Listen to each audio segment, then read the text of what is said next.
The views and opinions expressed do not necessarily reflect those of Access Fort Wayne, the Allen County Public Library, or any other supporting groups. If you'd like to produce a show, call us at 260-421-1250.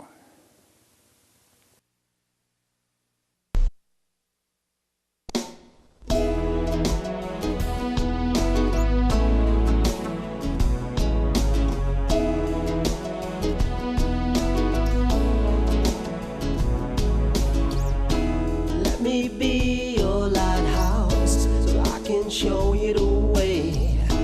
Let me be your shining light, I'll keep you from drifting away.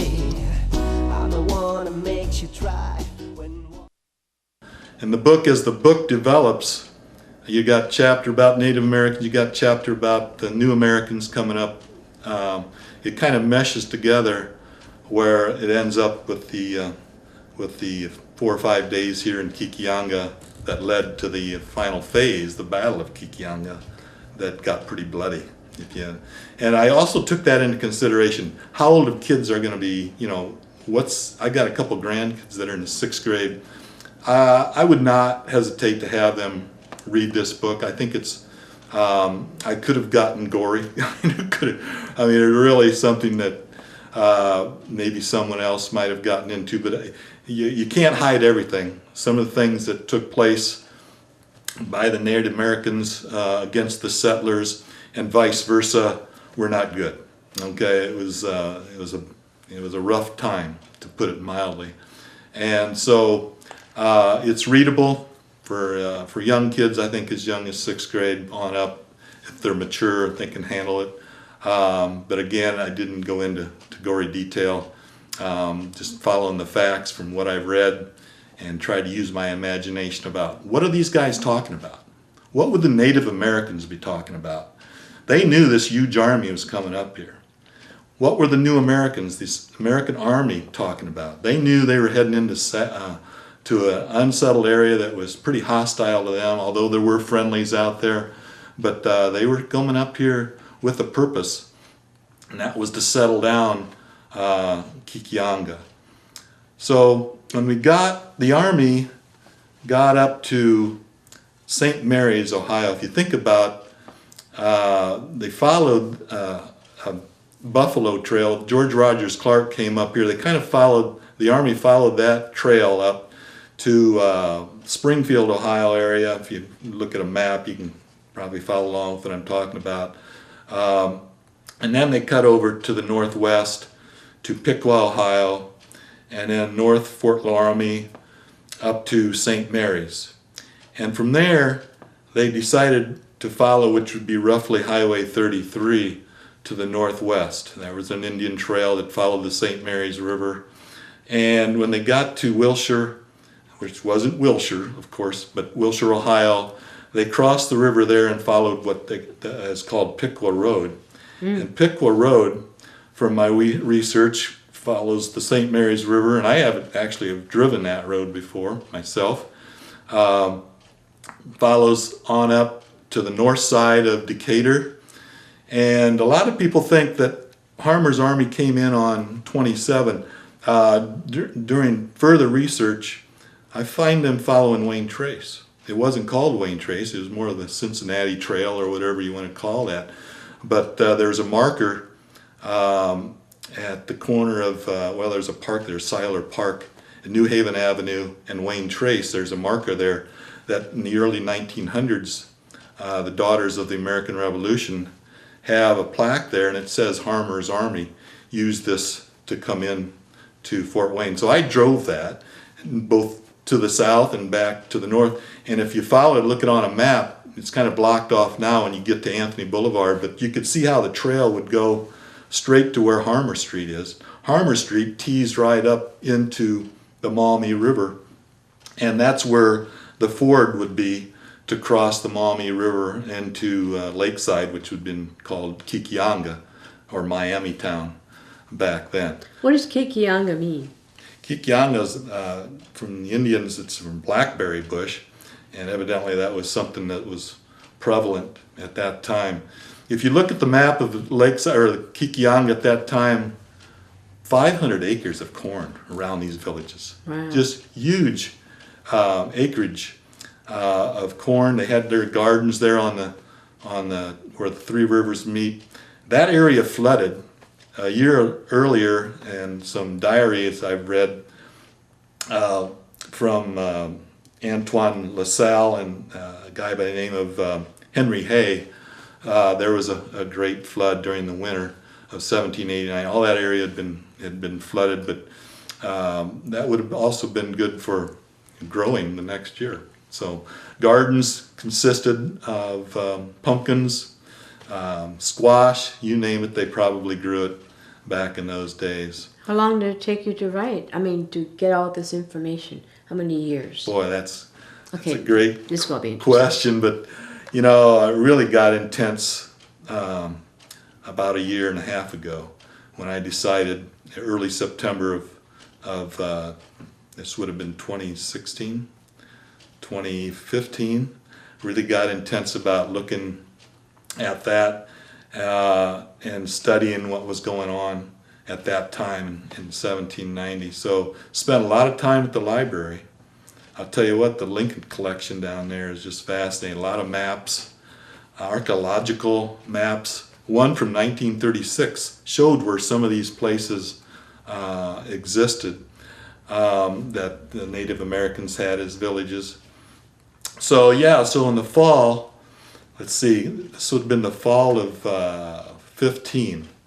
I started doing some deep research into it, thinking there's a story here. And I think people would be interested in it. It's not a history book, it's an adventure story. And so I came up with some fictional characters. I needed to know, though, the background of what was going on at that time. As far as politically, spiritually, economically, what was going on, militarily, what was going on. Try to have a great background Yes. to write this story. So. Hey, Terry, you got questions? Well, what is the main thing you'd like these kids to come away after they read your book, Jim? Well, yeah, that's a good question. I think people need to know of our heritage. Need to know about what, as you walk down the streets or in the neighborhoods around here, what happened before you were here? You know, who lived here before you lived here? I think that's important to know, our heritage and the history. And of course, some people will say, I don't need to know. I'm more concerned about what's going on now. And that's true. We all have to be concerned about what's going on now. But I think people need to know where we came from. Who was here first? For all we know, we may have had relatives that fought with Harmer's army. And there was one character, as I did my investigations and research, that I added to the book, named John Smith. And I don't want to give away from the story, you know, I don't have a spoiler alert here, but there's a character that came back and lived out the rest of his life here. Ebenezer Denny, Lieutenant Ebenezer Denny, came along with Harmer's as his first lieutenant. Later became the mayor of Pittsburgh, the first mayor of Pittsburgh, Pennsylvania. So we've had some interesting characters that came in this area that I think would be interesting for people to know about, just to have a good background, I think, of where we live. Where can you get this book? Well, we've got it on sale at different places around town. IPFW nearby here has it in their bookstore. We've got it at the Bookmark bookstore on Anthony. Hyde Brothers on Wells has it. How about online? Online, I've got a website entitled Bones of Kekionga. .com. Bones, not the just Bones of Kekionga. Bones of Kekionga.com. It's on Facebook as well. But yeah, I mean, we've got it out there. I've had good comments about it. And I think people will enjoy it. It's a good winter read, let's put it that way. But I think it's something for all age. I know I've brought up the point, you know, young kids need to know about our history. Hey, people our age and older, I think will enjoy it. It's for all ages. I think it's all something that maybe And, people and have I missed think out. really to understand what's going on in our lives now, you need to understand the past. To put it in a perspective and Yes.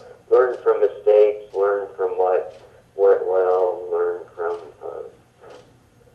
bad strategies. So again, I think it's a great service. Sounds like a wonderful book. I'm looking forward to reading it. Well, thank you, Terry.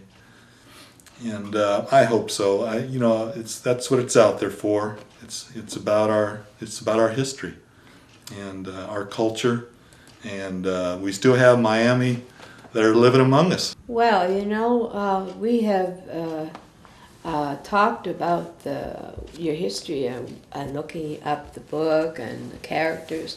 How about the battles? What happened in your book with some of the battles that really took place in the past? Yeah, really. Well, as the book develops, try to cover what was going on with the Native Americans, try to cover what was going on with the Federal Army and the militia that were coming up. So around St. Mary's, over by St. Mary's, Ohio, Harmer had captured a Native American, and they said, Kekionga is being evacuated. They know you're coming. Harmer had kind of diverted to the east a little bit, hoping that the Native Americans did not know he was coming. He also had another army over on by Vincennes coming up, led by Major Hamtramck. Hamtramck later on became one of the first commanders of Fort Wayne 4 years later. So he had an army of 400 or 500 as a diversion to draw maybe some of the Native Americans over that way. But anyway, Little Turtle knew they were coming, and so evacuated to the northwest toward Churubusco, up 33 from my research. That was an old Indian trail. They walked. They had to walk. Didn't have any horses. If they had horses, they were horses that were captured or stolen from the settlers or from the American army that was coming up. So North America did not have any horses until the settlers came. Settlers, and maybe the British gave them a few, or the French, but I think the settlers, for my research, were some of the first, because they ran everywhere. Native Americans did a lot of their ventures by foot. So you got an army that Harmer says, you know what, let's send 600 of our force ahead of time, ahead of the main force, ahead of the cattle, ahead of the horses, the pack horses, and maybe we can capture some of these Native Americans and before they escape Miami town. And so they got there, a day or so later after from St. Mary's, but they found Kekionga literally in flames. Oh. The Native Americans had set fire to their wigwams. They took along what they could, because the wigwams, some of them could be reassembled. But some of the frame homes, Little Turtle, by the way, lived in a pretty nice house. He had mirrors, actually, from my research. And you had French settlers there living among them, and as well as British traders were kind of instigators. Something I haven't brought out yet, the British were offering, reward for scalps of Native Americans. And so they were there, they were selling muskets. The Charleville was the main musket or arm for the new Americans coming in. The Brown Bessie was a British musket that the British traders were allowing the Native Americans to have. The bayonets were a vicious weapon, but that was a staple with the muskets as well. But anyway, as the new Americans come in here, Harmer's force that went ahead with a guy by the name of Colonel Hardin, John Hardin, as well as Ziegler, came into Kekionga. They saw that the villages were in flames and smoke rising, and pretty much all of the natives had left to the northwest. And so Harmer came up a couple days later with the main force and was disappointed to see that they hadn't captured anybody, and who they had captured, the first force that got there had already killed them Oh. And so they didn't get information. Harmer was not a happy camper, as I found out, and had I think had a grasp on what was going on. He knew he had an army that was not trained up well, and so they got into the village area here, and they rummaged around. They did find some valuables, some silver was found, and people from the army were going a little bit crazy, like a gold rush, digging around trying to find things that would be of value. So they camped there, and they knew there were tracks going to the northwest. Now, my research leads to the Goshen Road being the trail. If you go from Lakeside to the northwest, follow the Goshen Road would lead to Highway 33 and to the northwest to Churubusco. So he sends out a group of 300, and under the name of Colonel Trotter, he was the leader at that time. They got maybe a day's travel away. He was supposed to go for 3 days, and we don't know for sure exactly what happened, but he turned around and came back. Harmer was not happy. And so then he sends out another guy. This is John Hardin again, Colonel Hardin.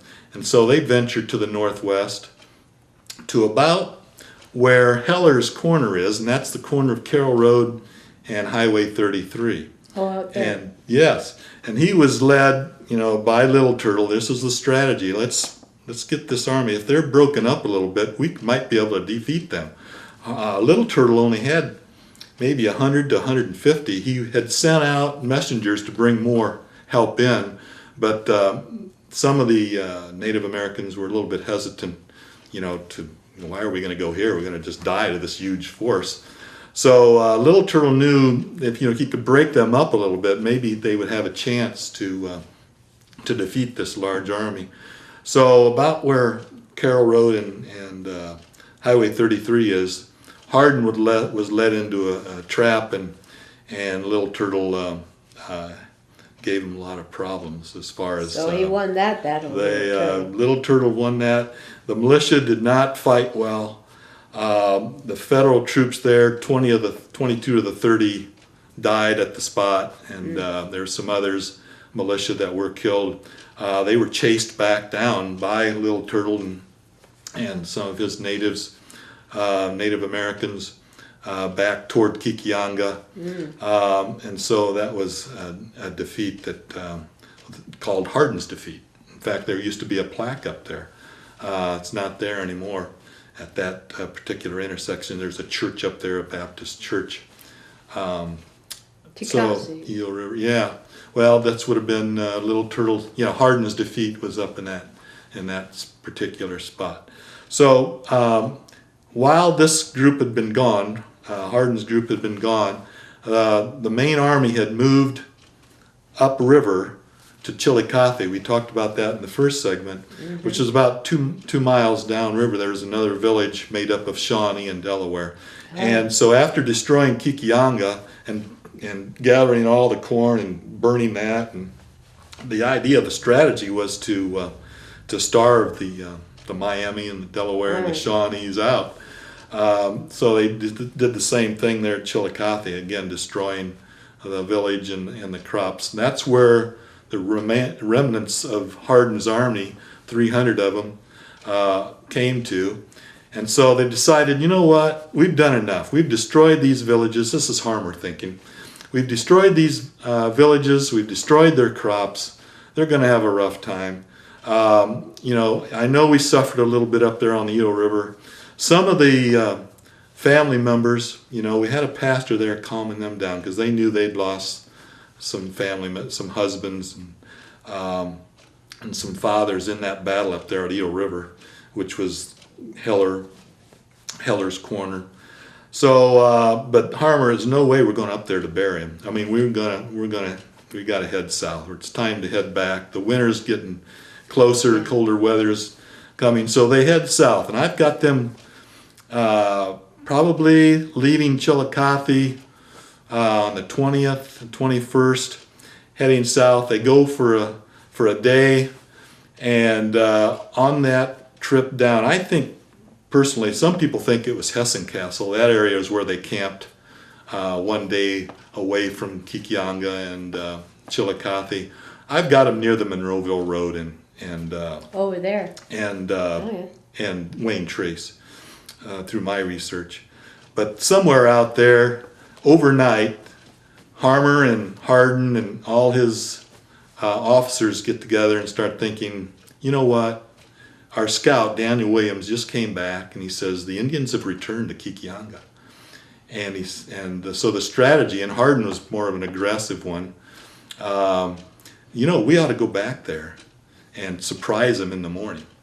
And so that's where the Battle of Kekionga takes place. So in the middle of the night, 2 o'clock in the morning, he gathers up 360 to 400 of the militia and the federal troops, around 60 federal troops. He's got a 40-man cavalry. They venture, taking off at 2 o'clock in the morning, back to Kekionga. And so the strategy there was to surprise Little Turtle and the Native Americans in the morning. Now, Little Turtle was not stupid. He had scouts out there. He had also had some brilliant co-chiefs with him. Legree, Richardville was around at that time. We know about Chief Richardville from our local history here, down the St. Mary's River. His house is there. Tecumseh, his mother was also brilliant. Blue Jacket was around. There's a Shawnee name I haven't used yet, but he was from the Ohio land, but he was around to help strategize. And so that morning, Little Turtle was ready. I mean, some of those scouts had been captured by the army coming back, the American army coming back, and but they had set up a defense in case they did come back, because they knew Harmer had fought with Washington, and he's not going to leave with a huge army like that without getting some military results. Yeah. So here's what happens. They bring the army up. They're in 3 columns. He's going to send around across the St. Mary's River, and we've got a map, hopefully we'll get that up there.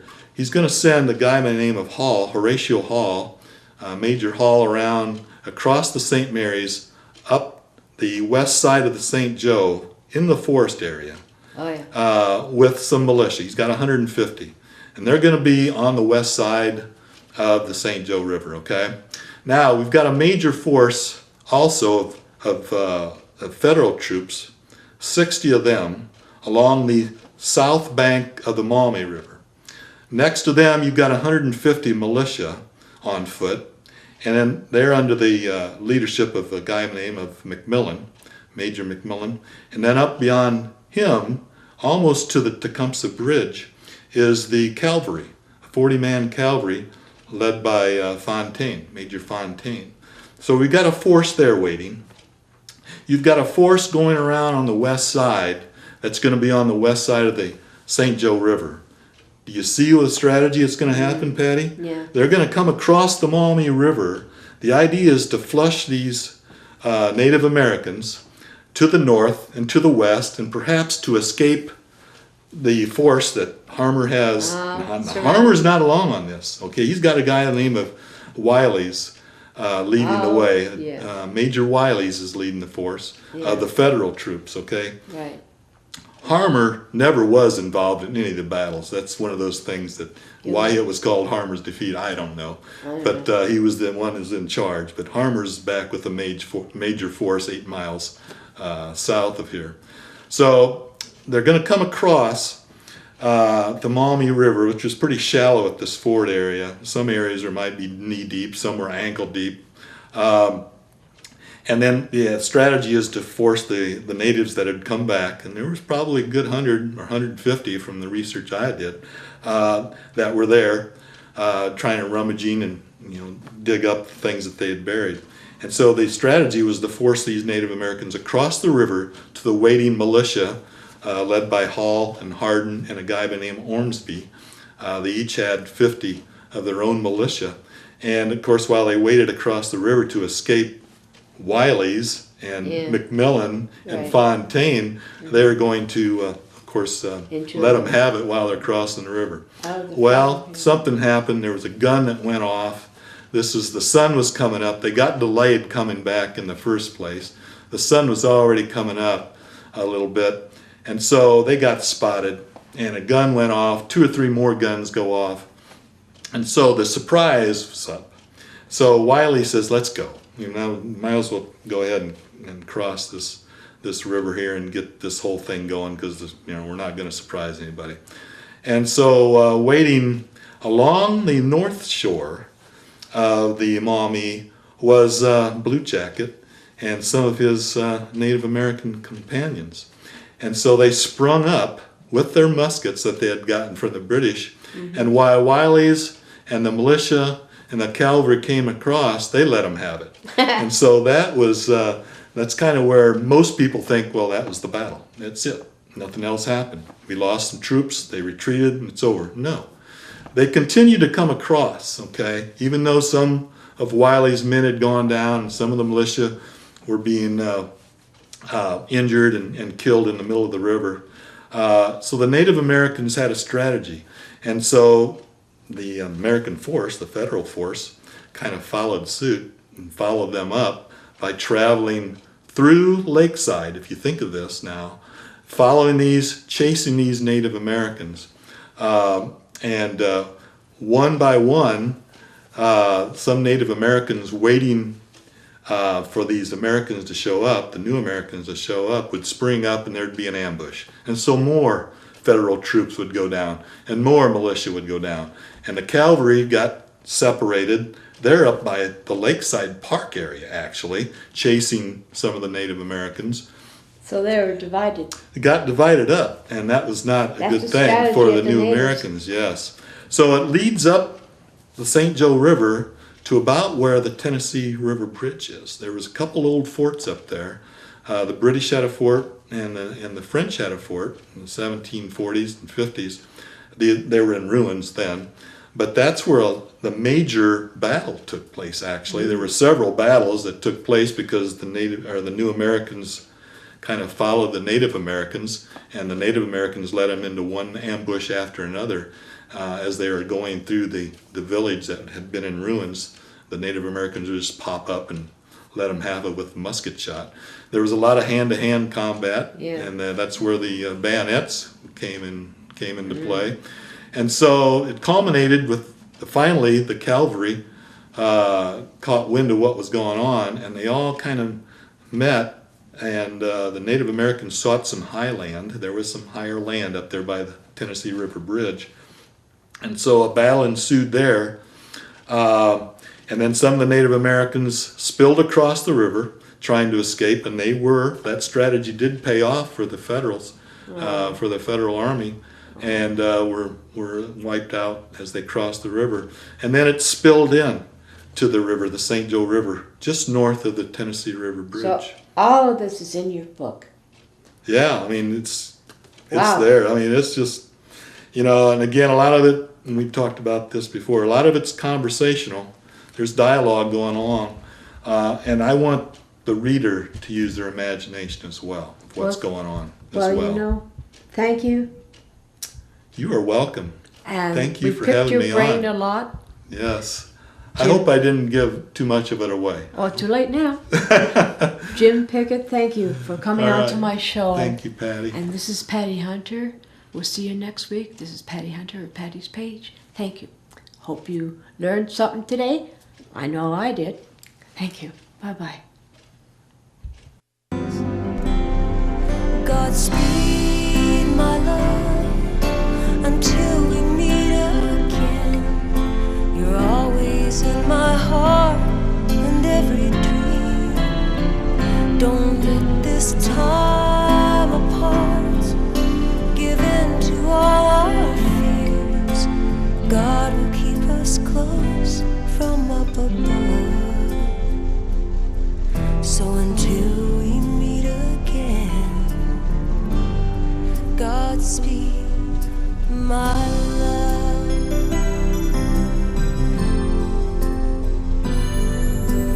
God is with us always.